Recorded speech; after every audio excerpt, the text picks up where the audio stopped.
स्वागत है आप सभी का ITI success hub YouTube channel पर।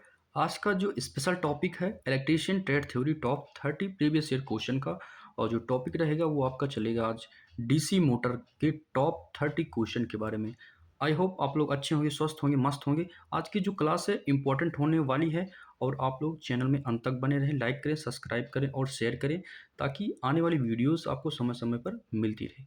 चलिए देर न करते हुए हम लोग क्लास को स्टार्ट करते हैं। और स्टार्ट करने से पहले अगर चैनल में नए हों तो सब्सक्राइब करें, लाइक करें, शेयर करें। हमारा टेलीग्राम चैनल है ITI सक्सेस हब के नाम से और उसको आप लोग ज्वाइन करें। ITI सक्सेस हब के नाम से उसको आप लोग ज्वाइन करें। चलिए क्लास को स्टार्ट करते हैं। हम लोग डिस्कस करते हैं मोटर के बारे में। कौन से मोटर? DC मोटर के बारे में। हम लोग पार्ट को देखते हैं। ये हो जाता है आपका स्टार्टर मैग्नेट्स। ये आपका हो जाता है स्टार्टर मैग्नेट, ये हो जाता है रोटर कॉइल। ये हो जाता है, ये जो दिख रहा है भैया, ये आपका रोटर कॉइल हो जाता है। ठीक है, कम्यूटेटर हो जाता है। ये आपका जो ये दिख रहा है ये हो जाता है आपका कंप्यूटेटर हो जाता है। ठीक है, ब्रश, ये आपका ब्रश हो जाता है। ये जो भाग दिखाया गया है ये वाला और ये वाला आपका ब्रश हो जाता है। शाफ्ट ये हो जाता है, इस पर कोई चीज़ पावर ट्रांसमिशन करने के लिए हम लोग शाफ्ट पे चढ़ा के इस पर यूज़ कर सकते हैं। इसको आप लोग सॉफ्ट बोलेंगे। आई होप आप लोग पार्ट को अच्छे से देख सकते हैं। इसमें आपको 3D माध्यम से आपको दिखाया गया है, क्लियर है। मोटर के सभी पार्ट आपको दिखा चुके हैं। ठीक है, चलिए देर न करते हुए हम लोग पहले क्वेश्चन पर चलते हैं। ठीक है, question first in front of you, please tell me all of you what is the correct answer. आई क्वेश्चन को हम लोग डिस्कस करते हैं एंड पढ़ते हैं। क्वेश्चन कह रहा है कि डीसी मोटर का जो कार्य है वो किस नियम पर आधारित है। डीसी मोटर का कार्य किस नियम पर आधारित है? आप लोग क्वेश्चन पढ़िए। ओम का नियम, या फिर आपका फ्लेमिंग के दाएं हाथ का नियम हो जाता है, या फिर फ्लेमिंग के बाएं हाथ का नियम हो जाता है, या फिर लेंज का नियम हो जाता है। कौन सा क्वेश्चन करेक्ट रहने वाला है आप लोग बताइए कमेंट करके। ठीक है, चलिए देर न करते हुए हम क्वेश्चन का आंसर देते हैं। पहला जो है उसका आंसर हो जाता है सी। ठीक है, सी में कौन सा? फ्लेमिंग के बाएं हाथ का नियम पर आधारित है। क्या? डीसी मोटर का कार्य सिद्धांत फ्लेमिंग के बाएं हाथ पर निर्धारित है। इसमें आप जो अंगूठा हो जाता है वो फोर्स को डोनेट करता है। ठीक है, चलिए क्वेश्चन नंबर सेकंड पे चलते हैं हम लोग। Question number second in front of you, please tell me of you what is the correct and best answer. Question number second का। ठीक है, क्वेश्चन को हम लोग पढ़ते हैं एंड डिस्कस करते हैं। क्वेश्चन कह रहा है कि डीसी मोटर में कंप्यूटेटर का मुख्य कार्य क्या होता है। जो डीसी मोटर होता है उसमें कंप्यूटेटर का मुख्य कार्य क्या होता है? ठीक है, वोल्टेज को बढ़ाना होता है, या फिर धारा को एसी में डीसी में बदलना, धारा जो होती है धारा को एसी में बदलने के लिए, या फिर आर्मेचर की धारा की दिशा बदलने के लिए, या फिर स्पीड बढ़ाने के लिए, किस चीज़ के लिए हो जाता है भैया डीसी मोटर का कंप्यूटर का जो वर्क हो जाता है वो क्या हो जाता है? तो आपका हो जाता है आर्मेचर की जो दिशा होती है, डायरेक्शन होता है, उसको चेंज करने के लिए। Option C will be the best and correct answer in question number second का हो जाता है। चलिए चलते हैं क्वेश्चन नंबर थर्ड पे। Question number third in front of you, please tell me of you what is the correct and best answer. कौन सा हो जाता है? क्वेश्चन को हम लोग पढ़ते हैं, डिस्कस करते हैं। क्वेश्चन कह रहा है कि डीसी मोटर में बैक ईएमएफ के अनुसार कार्य करता है। ठीक है, क्वेश्चन को हम लोग डिस्कस करते हैं। कह रहा है कि जो डीसी मोटर में बैक ईएमएफ किसके अनुसार कार्य करता है। ईएमएफ का फुल फॉर्म क्या होता है? Electromagnetic force. ठीक है, इसमें भैया क्वेश्चन का हम लोग आंसर देंगे। क्वेश्चन का जो आंसर हो जाता है ओम का नियम हो जाएगा, या फिर लेंज का नियम हो जाएगा, या फिर कूलाम का नियम हो जाएगा, या फिर जूल का। डीसी मोटर में बैक ईएमएफ किसके या किस नियम के अनुसार कार्य करता है आपको बताने हैं। ठीक है, क्वेश्चन नंबर 3 का कौन सा बेस्ट हो जाता है भैया? तो आपका लेंज का नियम हो जाता है। क्वेश्चन नंबर 3 का B option is the best and correct answer हो जाता है। चलिए हम लोग चलते हैं क्वेश्चन नंबर 4 पे। Question number 4 in front of you, please tell me all of you what is the correct and best answer. कौन सा हो जाता है भैया? डीसी शंट मोटर में फील्ड कॉइल या फील्ड बाइंडिंग कैसे जुड़ी होती है? ठीक है, कैसी जुड़ी होती है आपको बतानी है। सीरीज में जुड़ी होती है, या फिर पैरेलल में जुड़ी होती है, या फिर अलग से, या फिर स्टार्टर में, किस तरीके जुड़ी होती है?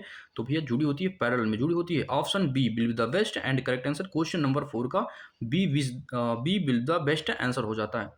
चलिए question number 5 in front of you, please tell me all of you what is the correct and best answer. कौन सा हो जाता है? क्वेश्चन को हम लोग पढ़ते हैं, डिस्कस करते हैं। डीसी सीरीज मोटर की स्पीड बिना लोड के कैसे होती है? ठीक है, बिना लोड के कैसे होती है आपको बताने हैं क्वेश्चन में। भैया अधिक होती है, बहुत अधिक हो जाती है। ठीक है, डीसी सीरीज मोटर की स्पीड बिना लोड के कैसे होती है? बहुत अधिक हो जाती है। जब लोड नहीं पड़ता है तो बहुत अधिक हो जाती है, ठीक है। डीसी सीरीज मोटर की स्पीड बिना लोड के कैसी होती है, ठीक है, कैसे होती है? तो बहुत अधिक हो जाती है। Option C option D is the best answer हो जाता है। चलिए question number 6 in front of you, please tell me all of you what is the correct and best answer, कौन सा हो जाता है आपको बताने हैं। 5th नंबर क्वेश्चन में कौन सा बेस्ट हो जाता है। आइए क्वेश्चन को पढ़ते हैं। डीसी मोटर का टार्क किसके समानुपाती होता है? डीसी जो मोटर होता है उसका जो टॉर्क होता है, फोर्स जो उस पे टॉर्क होता है, उसका जो टॉर्क किसके समानुपाती होता है, ठीक है। तो फ्लक्स के, या फिर आर्मेचर करंट के, या फिर फ्लक्स आर्मेचर इंटू करंट के, या फिर स्पीड के, कौन सा बेस्ट ऑप्शन हो जाता है आपको बताने हैं। चलिए जल्दी से बताइए 6 में कौन सा बेस्ट ऑप्शन हो जाता है 6 नंबर में, ठीक है।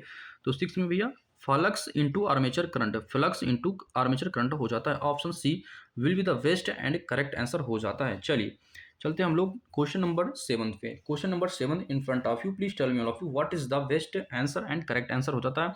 क्वेश्चन को हम लोग पढ़ते हैं एंड डिस्कस करते हैं। क्वेश्चन कह रहा है कि डीसी मोटर में स्टार्टर क्यों लगाया जाता है भैया?